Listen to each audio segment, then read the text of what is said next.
நிறைய பேர் நல்லா படித்தவர்கள், பக்தி மார்க்கத்தில் இருந்தவர்கள், பக்தி நூலை படித்தவர்கள் தங்களுக்கு ஏற்படக்கூடிய ஒரு கவலைகளை முறையிட்டு அது கொஞ்சம் டிலே ஆகுது. அவங்களுக்கு ஏன் டிலே ஆகுது?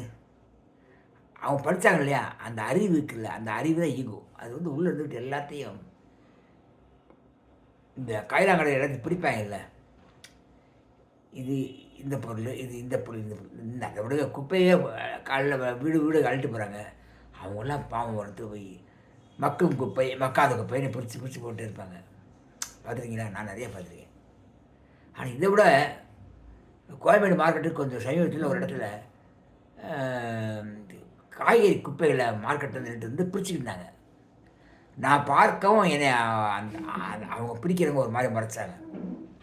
எதுக்குடா இப்படி பிரிச்சுருக்காங்கன்னு பார்த்தா, அதெல்லாம் எடுத்து க்ளீன் பண்ணி தொடச்சிட்டு மறுபடியும் கொண்டு விற்க ஆரம்பிச்சிடுறாங்க தெருவில், காய்கறி கடைக்கு, இது ரோட்டு கடை, டிஃபன் கடைக்கு மற்றும் மக்கள் நம்பி வாங்குறவங்களும் இருக்காங்க வீடுகளில். இப்போ இதெல்லாம் என்னன்னு கேட்டால், இதை அனலைஸ் பண்ணி பிரித்து பிரித்து பிரித்து பிரித்து போகிறது. புரியுதா?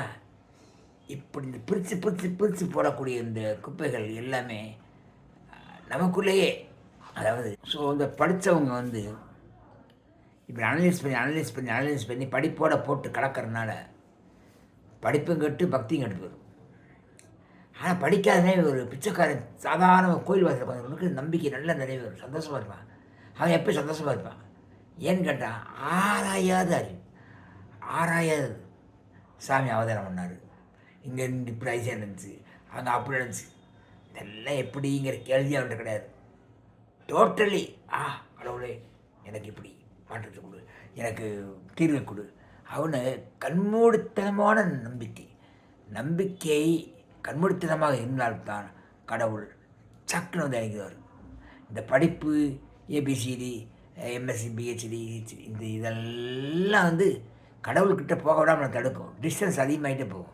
போக போக ஊர் என்ன இன்னும் ஊர் வரல, நான் ஒரு ஊரும் போயிட்டுருக்கு, எப்போ தான் ஊர் வர்றது அப்படி இருக்கும் அது. ஆனால் பக்தன் டக்கு நச்ச பார்த்ததில்ல, இறைவன்ட்டு அப்படியே ஒரு நிமிஷம் கண்ணீர் விட்டு அழுவான். சில பெண்கள் இருப்பாங்க கோவிலுக்கு வந்தால் அவங்க உட்காந்துக்கிற பார்த்தாலே ரொம்ப இதாக இருக்கும், அப்படியே உட்காந்துப்பாங்க. அந்த அம்மன் சிலை இப்போ இப்படியே உட்காந்துருப்பாங்க. நான் பார்த்துருக்கேன் நிறைய பேர். எந்த பக்கம் யாரும் தான் பார்க்க மாட்டாங்க, அப்படியே உட்காந்துருப்பாங்க. சாமிகிட்ட மனமுருகி பேசுவாங்க.